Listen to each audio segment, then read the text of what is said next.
Shalom, shalom, peuple de Dieu. Que le Seigneur Jésus-Christ vous bénisse abondamment. En tout cas, de la nuit du dimanche qui était hier à ce matin lundi.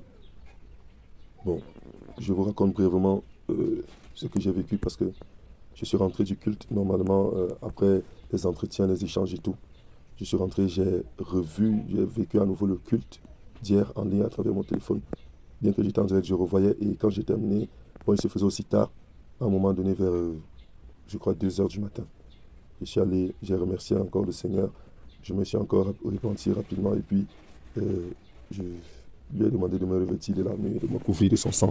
Je suis allé me coucher. Ça n'a même pas mis long. C'était maxi 3 minutes de prière, tout ça. Parce que j'étais épuisé, j'étais particulièrement fatigué. Ça ne m'arrive pas habituellement d'être autant fatigué avant de dormir. J'étais vraiment fatigué.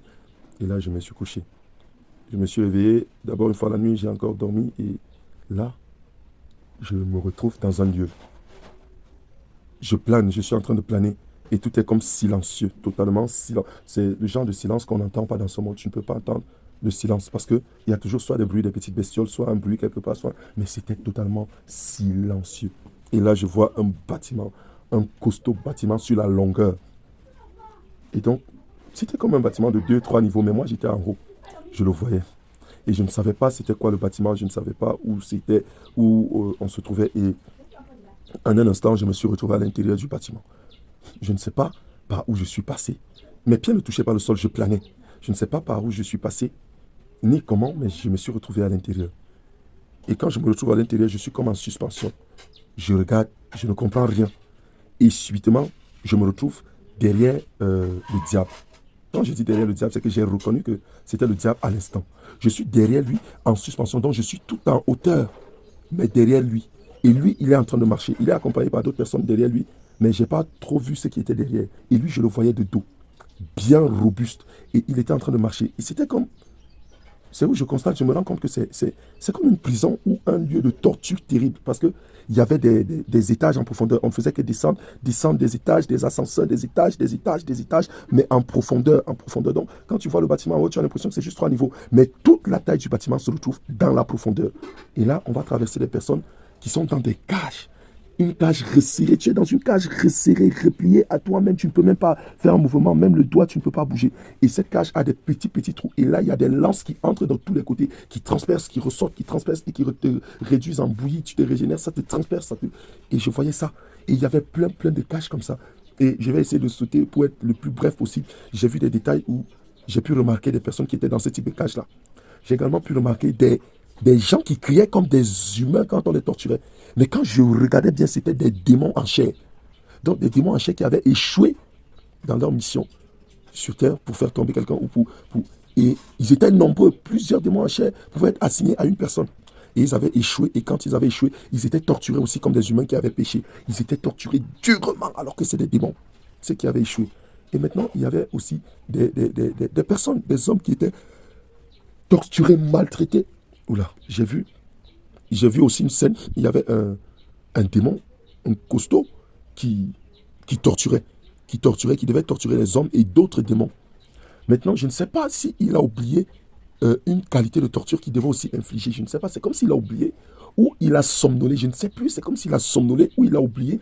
Mais le diable, c'était Lucifer lui-même qui l'a réprimandé. Je n'ai pas vu son visage, mais si j'étais le dos. Et c'était le chef, le grand patron. Les autres étaient derrière lui qui l'accompagnaient. Et il réprimandait ses démons. Et dans la réprimande, il lui a juste posé la question, as-tu fait ceci? Et je ne sais pas ce que l'autre en face voulait lui expliquer.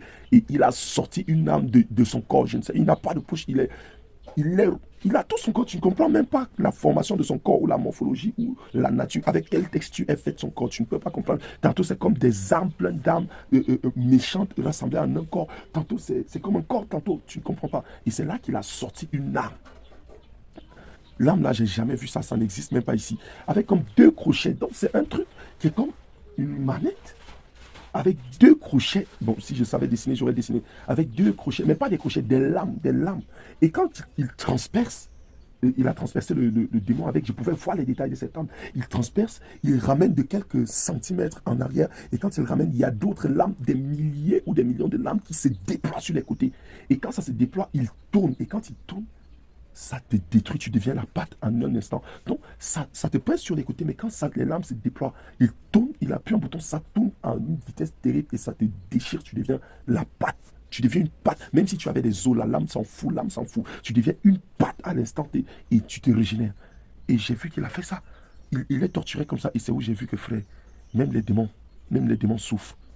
Quand ils viennent là, c'est même aussi parce qu'eux, ils ont peur de souffrir de l'autre côté, qu'ils viennent avec le sang à l'œil pour te détruire, sachant que s'ils échouent à leur mission, eux aussi seront torturés. Donc que ce soit des démons de chair, que ce soit des démons, les autres démons, j'ai vu des démons qui étaient torturés, c'était un autre niveau. En fait, ils sont comme des créatures et comment je peux expliquer? Parce que j'arrivais à percevoir, j'arrivais à comprendre ça. Donc, tu es là, toi tu es sur terre. Tu as des péchés qui sont là, que tu fais, mais toi-même tu ne te rends pas encore compte. Peut-être tu as la jalousie, mais c'est tellement caché que ce n'est pas amplifié. Et Satan va envoyer peut-être 1 million ou 10 millions, je ne sais pas, une meute, une légion terrible de démons. Ils ont un seul rôle, ce n'est pas te faire tomber sur plusieurs péchés, c'est faire qu'un péché soit amplifié. L'un des péchés que tu as, eux, ils sont là pour l'amplifier afin de te faire tomber jusqu'à la mort avec. En fait, c'est des péchés qui sont dissimulés et ils viennent les amplifier pour que tu les commettes encore, de manière continue. Et maintenant, ce que j'ai pu constater, c'est que si tu avais peut-être la jalousie et que cela a été exposé et que tu as pu vaincre la jalousie, tous les millions de démons qui étaient assignés juste pour te faire tomber dans la jalousie échouent et ils sont jetés en enfer et ils sont violemment torturés. Mais ce n'est pas fini. Hormis la jalousie, il y avait peut-être la cupidité ou alors peut-être le mensonge. Donc pour chaque péché, il y a des millions de démons assignés à ce péché-là spécifique. Donc ils travaillent sur tous ces péchés pour les amplifier dans ta vie. Et à chaque fois que tu réussis à dominer enfin un péché, tous les millions de démons qui étaient assignés à te faire toujours être actifs dans ce péché-là échouent et ils tombent dans les abîmes. Ils sont maltraités, torturés. Donc que ce soit le péché de l'alcool, que ce soit le péché même si tu es sanctifié, que ce soit le péché de tel don. Et moi j'ai remarqué que le Seigneur permettait que cela soit, qu'il vienne amplifier, parce qu'aux yeux du Seigneur, même le péché qui n'est pas amplifié, qui est minuscule, qui est caché, tu es coupable de ça. Alors il permet aussi qu'ils viennent l'exposer, qu'ils viennent l'amplifier afin que tu aies la victoire sur ce péché. Une fois que tu as eu la victoire, ce péché ne peut plus te dominer. C'est fini.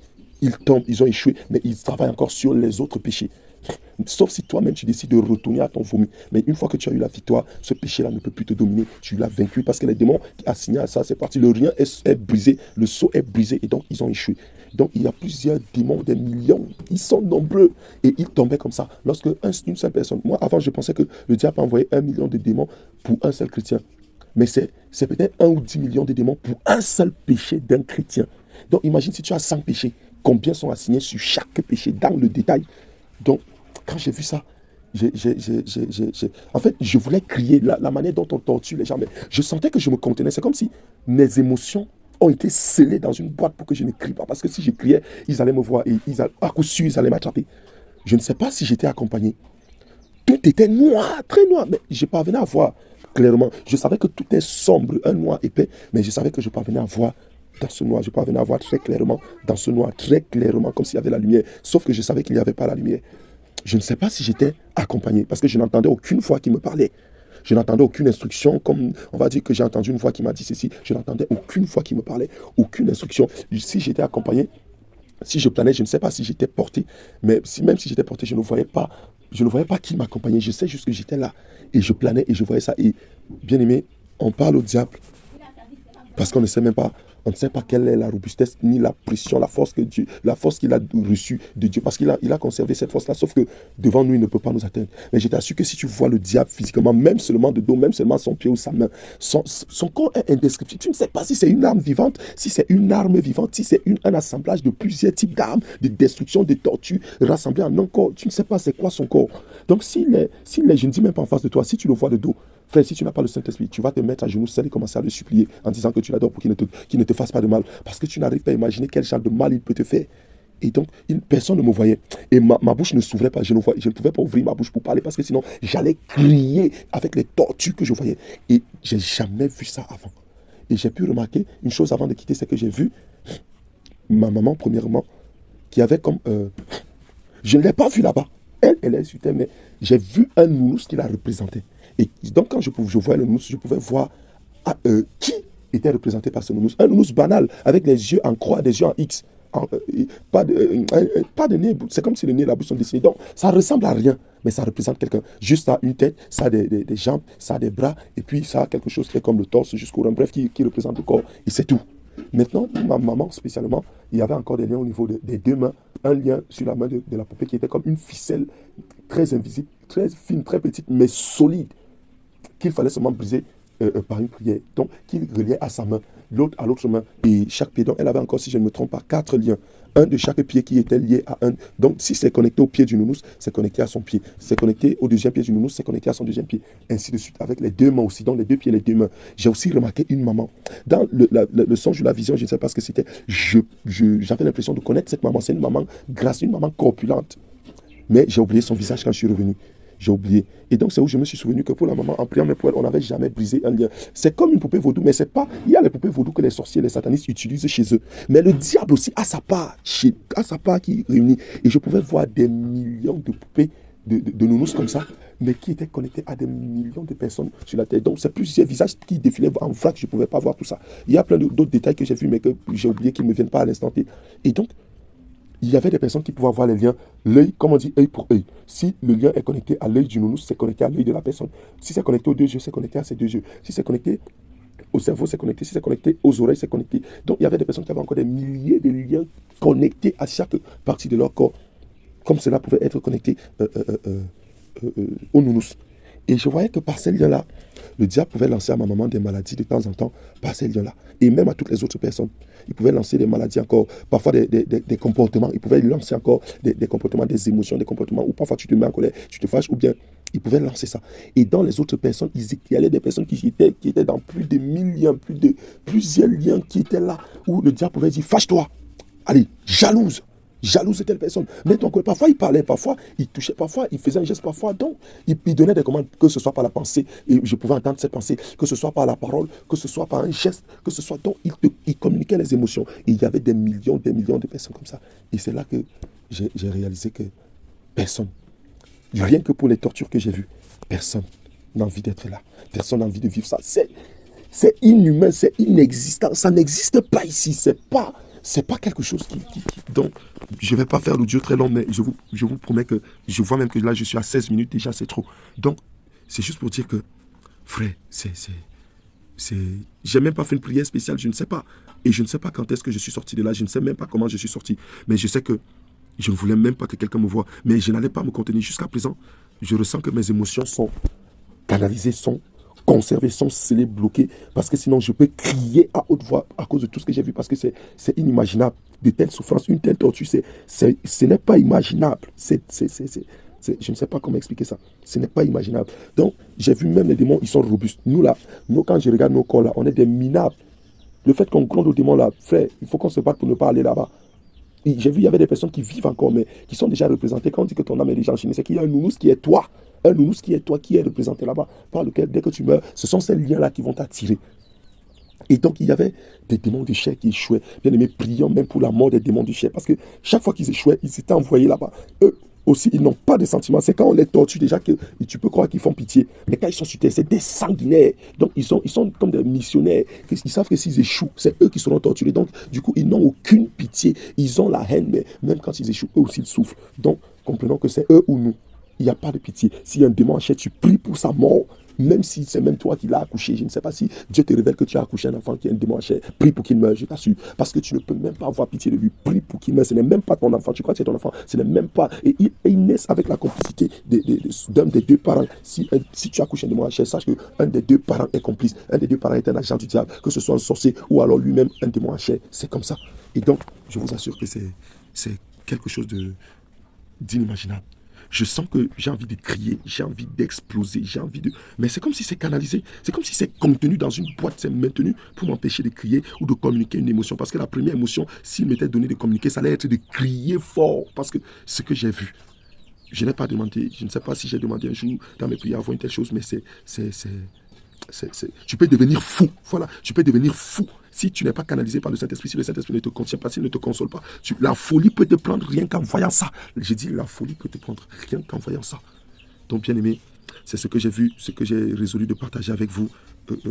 aujourd'hui, peut-être ça va aider quelqu'un à prier pour briser les liens et à chercher de toutes les manières à sortir des vices, sortir de ses péchés et tout. Ne pas laisser que si les démons viennent amplifier un péché en toi, que ce péché-là, tu laisses qu'il te détruise et qu'il t'amène en enfer, parce que ça ne servira à rien que tu aies fait tout ça pour finir en enfer, je t'assure. À rien que tu te sois dépouillé si c'est pour finir en enfer.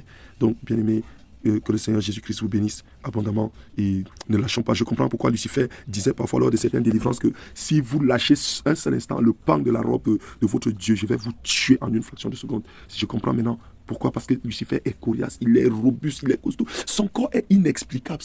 C'est comme si ça peut se transformer en tout, mais c'est plus comme un assemblage d'armes de tortue en un corps qui semble être un corps avec une chair et une paume. C'est comme s'il n'a pas de chair ou de paume. Je ne sais pas comment expliquer ça. Je ne sais pas, mais tu n'aimerais pas, honnêtement, l'avoir. Je comprends pourquoi certains, en le voyant, l'adoraient quand ils se sont retrouvés là-bas, quand ils l'ont vu sous cette nature, pour ceux qui ont été jetés en enfer et qui ont commencé à supplier. Parce que ce n'est pas ce qu'on dit souvent là, que gifle du Saint-Esprit sur Lucifer. Parce que si on te le montre en face, si tu n'as pas le Saint-Esprit, tu n'auras même pas le courage de dire gifle. Peut-être même tu vas déféquer sur toi en voyant la robustesse de son corps et tout. Ou même un autre démon seulement. Tu vas même peut-être déféquer sur toi. Tu peux pas, si le Saint-Esprit ne contient pas tes émotions, tu peux devenir fou. Je le voyais juste de dos.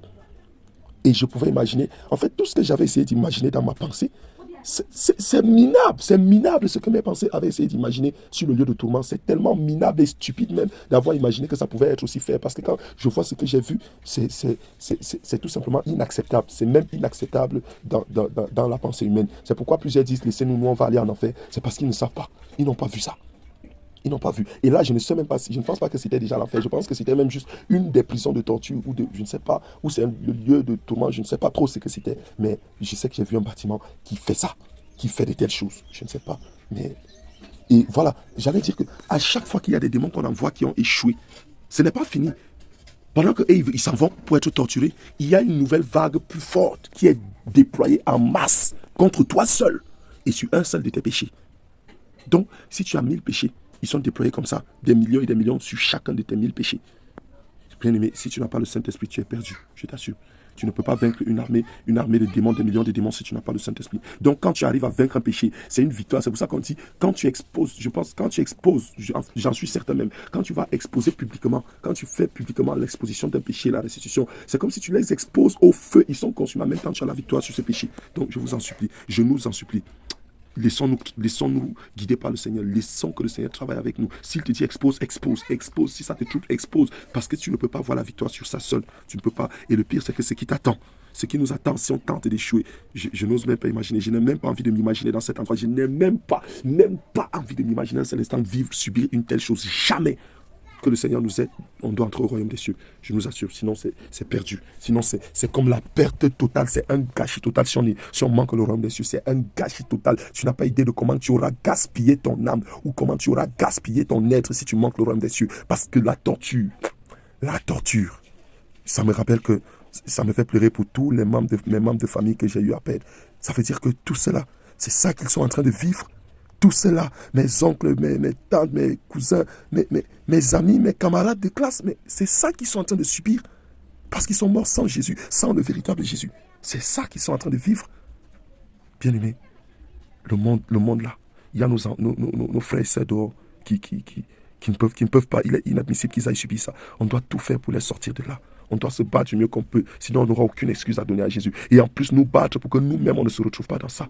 Sinon c'est du gâchis. En tout cas, je vais m'arrêter là, sinon je risque de voir, il y a des détails qui reviennent, je risque de me retrouver en train de parler très longtemps. Et je préfère m'arrêter là. Que le Seigneur Jésus-Christ vous bénisse abondamment. Shalom, shalom.